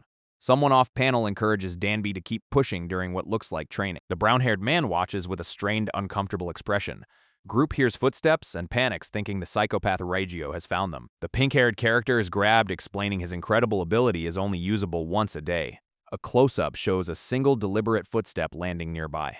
A hooded figure with a sleek numbered mask 082 silently appear. From a low angle, someone dismisses the tense group's fear, calling it just a patrol robot. The pink-haired character relaxes, relieved it's not Reio, while his companion remains wary. A sudden sharp movement slices through the air near the pink-haired character's face. The entire group is violently thrown backward by an unseen force. Hooded figure's visor flashes, declaring an unidentified entity detected. The brown-haired man shouts in panic, asking why the robot is acting this way. Both he and the pink-haired character stare in sheer horrified shock.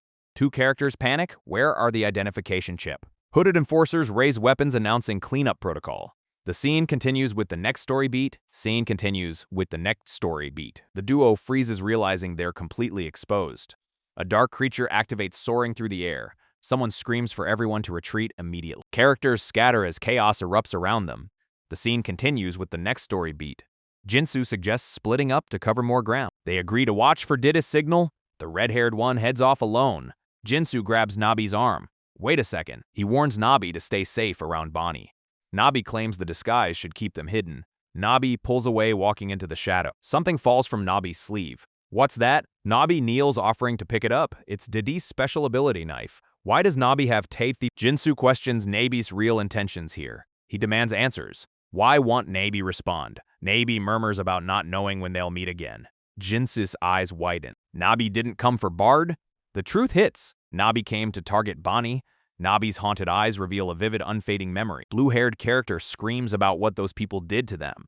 Red-haired Jinsu stands silently, mask hanging from his coat. Jinsu says he completely understands those burning feelings.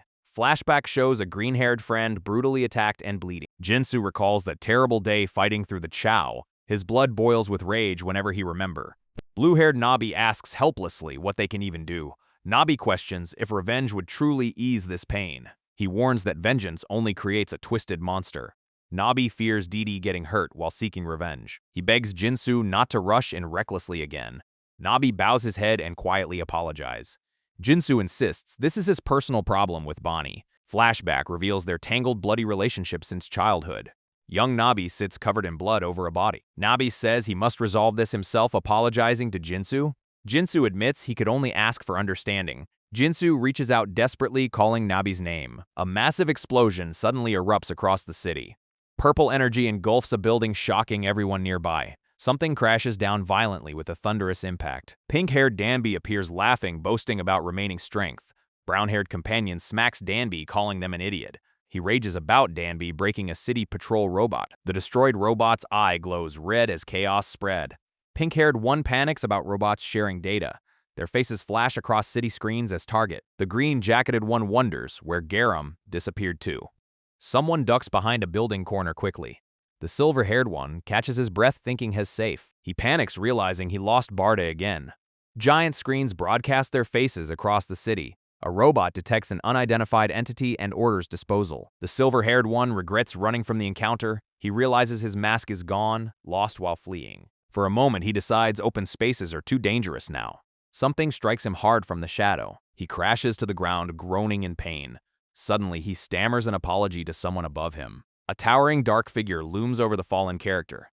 A sleek robotic face stares down with cold precision. The silver-haired one freezes in pure shock. Machine's visor glows with mechanical menace. He wonders if this robot differs from regular patrol. The dark figure reaches out with a metallic hand. He panics. The machine is attacking him now. A brutal kick sends him crashing backward. A pink-haired officer interrupts, questioning the robot's action. She notices the fallen character, a civilian in hiding. The robot demands how he entered the hidden subway. Silver-haired character nervously explains how he ended up here. A pink-haired officer and a masked guard question if people are from the strange city. He tries to slip away quietly, hoping to avoid trouble. The officer notices his unique hair color and grows suspicious. He awkwardly denies being from the strange city as they corner him. The officer decides it's easier to just take him along. He curses under his breath, realizing has been caught.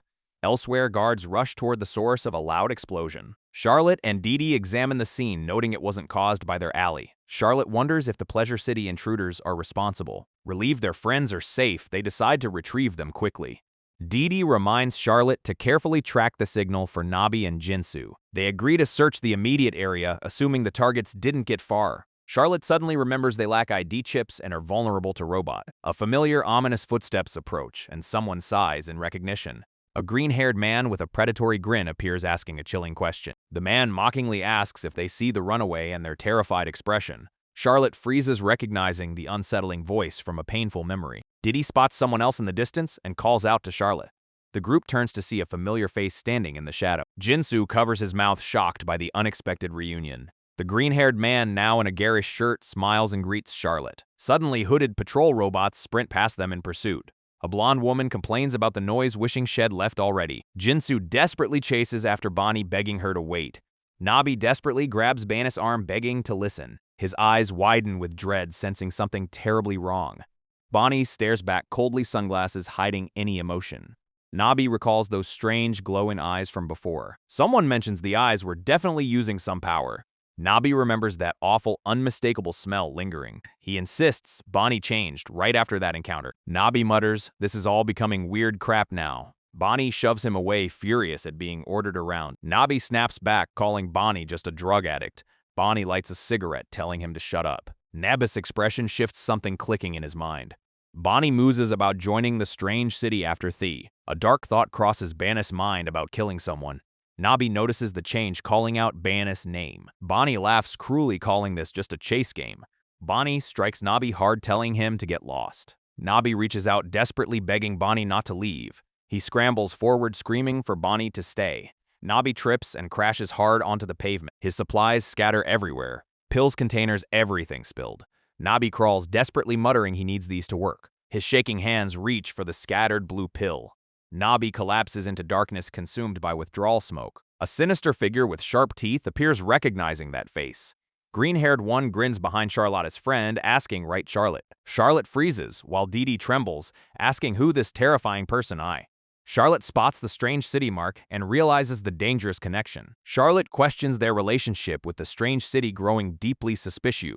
Green-haired one grins, wanting a deep talk like the good old day. Brown-haired sighs, asking Tori to give them a moment alone. He pushes the green-haired one away, needing to settle something privately. There he checks on Charlotte, who insists she's fine. It'll be quick. He suggests meeting at the first search site, mentioning his vagrant past. Green-haired asks to join, but hell settle any problems first. Charlotte tells Didi to head over first while she handles the sigh. Didi suddenly detects a signal, interrupting their conversation urgently. Didi realizes the butterfly is nearby and bolts immediately. Charlotte tries following, but Didi's already sprinting ahead without her. The two men stand alone in the vast empty space. Brown-haired finally acknowledges him by name. Reio. He reminds Reio he's in the middle of an important mission. Reio laughs, admitting teasing others is his favorite hobby. Reio says he didn't call without reason, just bear with it. He demands info about the rumored root ability user pursuing them. Someone's hand crumples paper tightly in barely contained anger. A silver-haired stranger in a yellow jacket stops dead in his track. He examines the crumpled paper, recognizing those familiar faces. A pink-haired woman announces their arrival at a plaza ahead. His glowing blue eyes widen, asking if Shez on Yippie's team too? The pink-haired officer pauses, thinking something over carefully. She shrugs it off, telling the guard it doesn't matter. The silver-haired one realizes not all marked ones are brute. Officer hands him something, saying, "Here, take thee." It's an info leaflet about a mark demonstration event. His eyes widen in shock at those words. The leaflet shows a gun. They made and distribute these cheaply. This gun prevents healing for revenants or marked ones alike. The officer grins, inviting him to try shooting marked ones himself. He realizes the strange city orchestrated all of this horror. The officer leaves casually, telling him to spread the word. He crumples the leaflet, furious, their mass-producing murder weapon. Inside him, he can't believe someone could smile while saying such thing. He resolves to warn everyone about the strange city's plan. Suddenly, thick smoke billows across the empty street around him. He stumbles forward through the growing haze, confused. Then he stops, alarmed. Where did this smoke come from? His hand trembles violently, his body refusing to cooperate. His terrified eyes catch a familiar cigarette smell in the air. His blood runs cold. Someone else is here with him. A dark silhouette emerges from the swirling smoke above. Purple-clad legs land before him, a voice growling, "How dare you?" A blonde woman with pigtails glares down, calling him a lowlife. A hand with blackened, corrupted fingertips reaches menacingly toward him. She crackles with yellow energy, furious he dared use abilities on her. Rochi emerges from darkness, muttering about Bunny being mean. A terrifying skeletal smoke monster appears. Roach's tobacco ability unleashed. The blonde fighter screams furiously, crackling with yellow lightning energy. Blinding electricity erupts through the doorway, shaking the entire building. Dark smoke tendrils twist and rise from the devastating blast. A stunned bystander watches the massive smoke cloud in disbelief. The city skyline goes dark. Power flickers across the district. Confused crowds emerge asking if there was just a blackout. People whisper about lightning. Was that Bonnie using combat ability? Danby's friends panic, wondering who got hit with that power. Through the clearing smoke, someone spots another figure lurking behind. A dark-haired character's eyes widen, recognition dawning with dread. Garam charges through the smoke, desperately calling out a name. Dark tendrils of smoke curl ominously through the shattered space. The skeletal monster turns its hollow gaze toward Danby. Blonde fighter looks back, confused by the creature's attention. Roachious monster form snarls, calling the blonde a cowardly bastard. Poison from the ability seeps into Danby's body. Time is running out. Danby's expression twists. Always nice because of feelings for Bonnie. The skeletal creature screams in anguish, demanding answers from its target. Danby spreads wide, electricity crackling, ready for a real fight. The blonde fighter's eyes burn with rage and betrayal. A massive sphere of golden lightning explodes from Danby's hand. A devastating beam of electricity crashes down with terrifying force. Danby strikes hard, killing before the monster can turn to smoke. The blonde fighter hovers mid-air, dark smoke swirling below. She crashes down the building wall, sliding uncontrollably. Smoke erupts around her as she hits the ground hard. She clutches her neck, stunned by his sudden disappearance. A white skull face appears inches away, smirking coldly. Dark smoke and purple lightning engulf her completely. She's thrown back again, smoke tendrils chasing her. She senses something behind her, freezing in alarm. Next, she analyzes his transformation type, planning her next move. The smoke entity reforms with a glowing red eye. Skull-faced being emerges, fully complaining about their pairing. She realizes she's been played, fury building in her eye. The dark-haired one grits his teeth, electricity crackling. Skull entity addresses Danby with mocking affection. The red-eyed skull demands an apology with chilling calm. Golden lightning explodes upward in furious response. Danby screams defiance, refusing to apologize ever. The skull dismisses her as nothing but an annoying bastard. Danby unleashes her power, mocking his weakness with disgust. The skull entity shrieks, desperately demanding she stop. Danby's expression shifts to pure horrified shock. Smoke tendrils grab her as she stammers, admitting she's wrong. The dark-haired one appears unhinged, threatening to snap. His eyes go white, a disturbing laugh escaping his lip. A devastating energy blast strikes him square in the chest. The blinding explosion of energy engulfs the entire area. Danby lands furious, demanding to know who spoke those words. The dark-haired fighter lies motionless on the ground, smoke rising. A voice dismisses old times, a foot stepping forward. Danby stands over her fallen opponent, lightning crackling, ordering them to die. Both the green-haired and dark-haired fighters lie defeated on the floor. Danby scoffs at the idea of comrades in their cruel world. Her expression shifts, sensing a new unexpected presence nearby. She spins around, shouting into the smoke, demanding the newcomer identify themselves. A white-haired figure emerges from the haze, smiling faintly.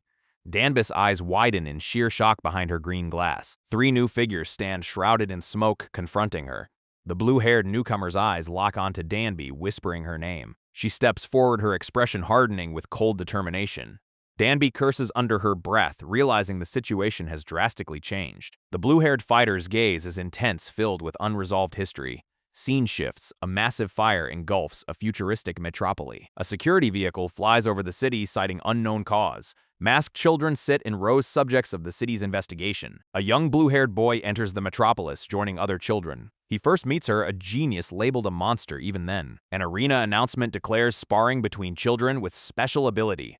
An instructor orders all the children to their positions for the match. A young blonde boy looks confused, asking who the newcomer is. The young blue-haired boy walks toward him across the arena floor. Blonde fighter staggers, clutching his chest in pain. The blue-haired one watches with cold, analytical eye. He casually drops his weapon, deeming it unnecessary. His expression is one of detached boredom. A blinding flash of light erupts between them. The blonde's face is a mask of pure shock. Blue-haired fighter moves with brutal, overwhelming speed. A devastating impact sends the blonde crashing down. The blonde lies broken on the floor, bleeding. Victor stands over him, complaining about the effort. He recalls being an ignition with no ability himself. A brutal kick connects, emphasizing the painful memory. The blonde's face is slammed into the ground. His inner thoughts reveal a desperate yearning for strength. He wanted to be acknowledged, just like his opponent. The scene shifts. The blue-haired one walks away. A bandaged blonde calls out, trying to get his attention. He stammers, asking if they remember their earlier spar. For a moment, he confesses his desire to become strong like him. A voice interrupts, calling the blonde away impatiently. The blue-haired one glances back with a dismissive remark. He says he doesn't remember every loser he beat. The blonde watches him leave, pointing in surprise. A flashback shows the vast gap between their level. A trainer announces their final deadly training session. The blast unleashes a hellish vision of chaos and monstrous scream. A memory surfaces. 3 figures watched from a cliff, judging. Nightmarish creatures with scythes tear through the bloody landscape. The blonde fighter stands amidst the carnage, trembling and bloodied, a tearful, bitter smile. Damn it, they whisper. The voiceover recalls being weaker, always a step behind. A monstrous entity with glowing eyes lunges from the darkness. The memory shifts. Shadows of people pulling away, leaving them alone. A close-up of pure self-loathing, anguish, and resentment. Back on the cliff, the thought cries out for power. A colossal pillar of yellow lightning erupts from the sky. The energy detonates in a blinding, earth-shattering explosion. Lightning arcs across the ground, scorching the monstrous remains. The scorched, skeletal remains of the creatures litter the ground. A leg is violently electrocuted, pinned by crackling energy. Barney Glow Tree Bloom crawls forward, face twisted in a manic grin. A blue-haired observer watches the scene with cold, analytical eye. The green-haired one from before demands an explanation, confused. They recall Legio's promise to finish things, growing suspicious. "Don't tell me that bastard, Legio!" they exclaim in dawning horror. A gloved hand dismisses their words as nonsense. The blue-haired figure confirms. That's right, preparing a device. That day, Danby died, they state, activating a purple blade.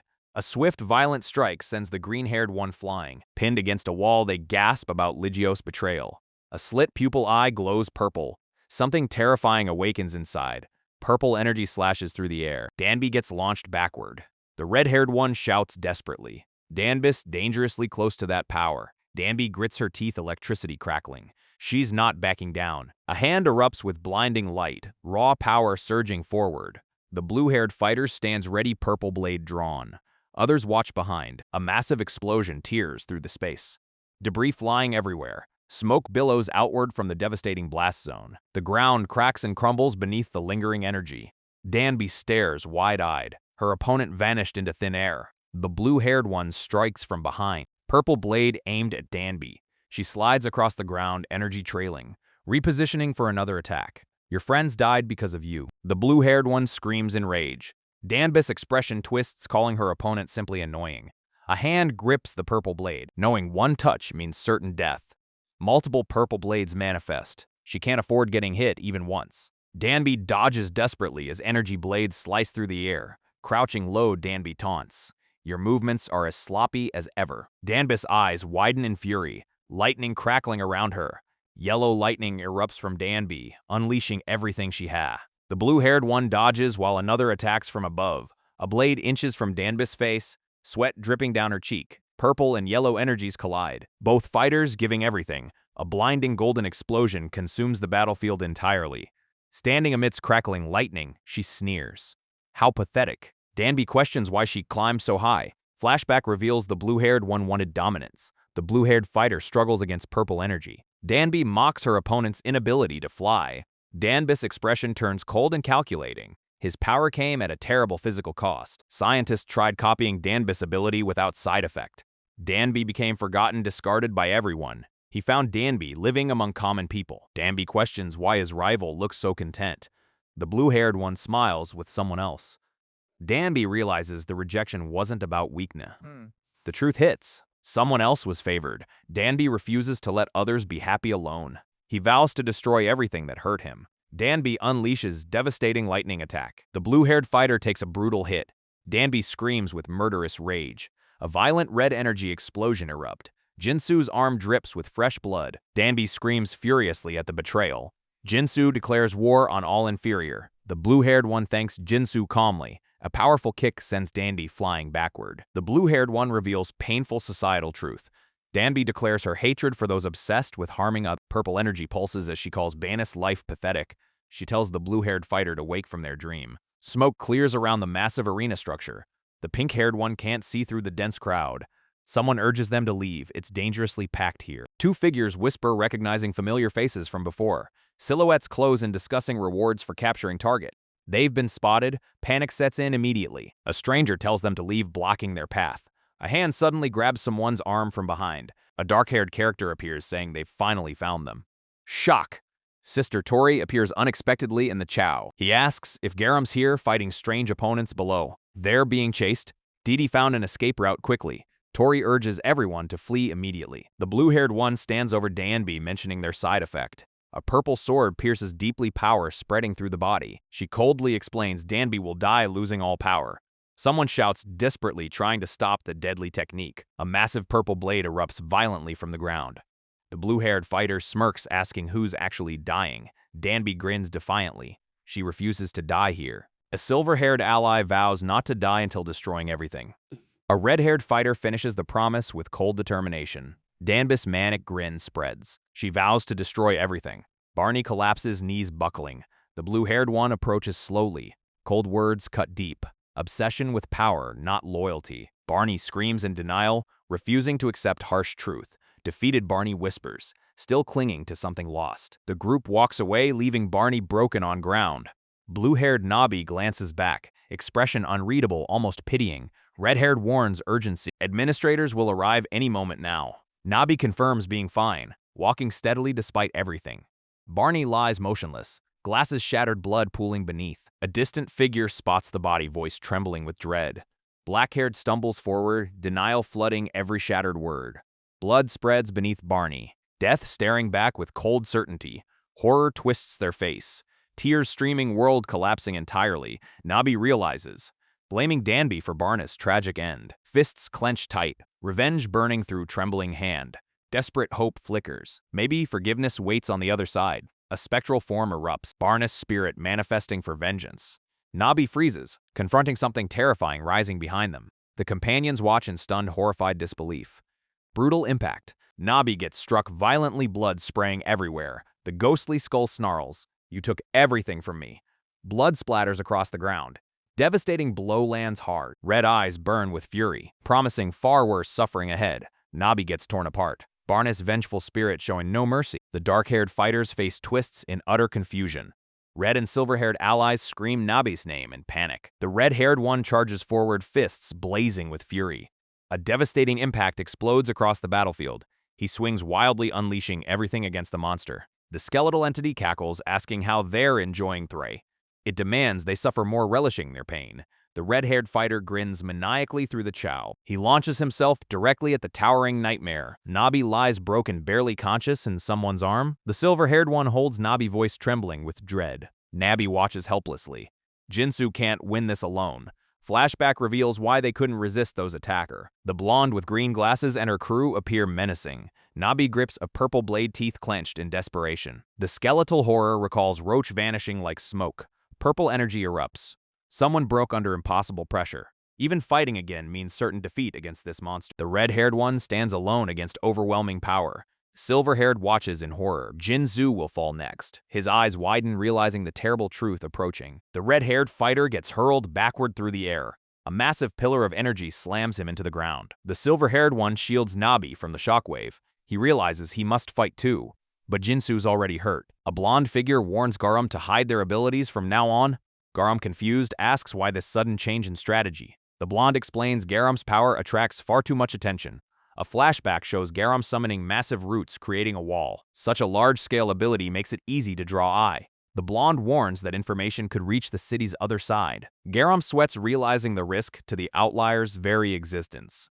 A stern command. Only use your ability under my direction. Suddenly, a swirling vortex of smoke engulfs the area. A red-haired fighter stumbles, surrounded by the thick, paralyzing mist. A voice from the smoke taunts, asking if that's their best. A horrifying skull-like face emerges from the billowing smoke. The smoke entity board reveals its ability. Cigarette tobacco. Red-haired fighter scoffs, unimpressed by the annoying ability. He clenches his fist, declaring if that's all their eye. His fist glows with dark energy, warning the enemy to be nervous. He launches a powerful punch, but it passes through the smoke. The smoke entity easily reforms, mocking the futile physical attack. Fighter recalls the previous attack, noting the smoke's deceptive nature. His eyes lock onto a detail, a red spiked collar necklace. He realizes the smoke constantly gathers back to that necklace. A dawning realization hits. That necklace is the key. He can now roughly figure out the enemy's true location.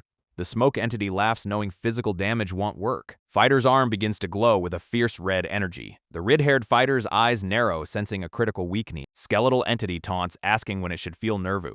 The entity's eyes glow red, turning the question back. Red-haired fighter is thrown into the air by a powerful force. He crashes down, blood spraying from the impact. The entity mocks, asking if they ever learn.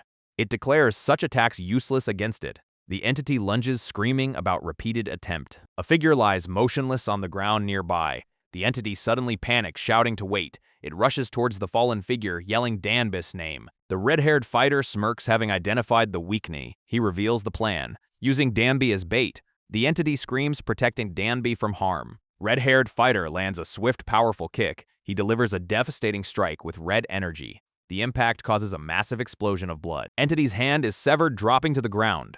The entity collapses into a crater from the force. Red-haired fighter stands panting from exertion. He notes the timing was perfect, but something felt off. Suddenly, he compares the impact to passing through smoke. A black-haired character is shown from behind, hand outstretched. The character smiles, having kept a promise. Red-haired fighter reflects on the entity's words about nervousness. The red-haired fighter's eyes widen in sudden horrified realization. He demands an explanation, but his own arm freezes mid-motion. Panic sets in. His limb refuses to obey his command. The skeletal entity chuckles, revealing its insidious long-term influence. It explains the corruption started small, a subtle poisoning from the start. The entity's power has been warping his mind this entire time. It mocks him, admitting it watched his every desperate struggle. The fighter's face drains of color, piecing together the terrible timeline. Monster reveals the true horrifying origin of his power boost. With a final chilling smirk, the entity declares their twisted game over.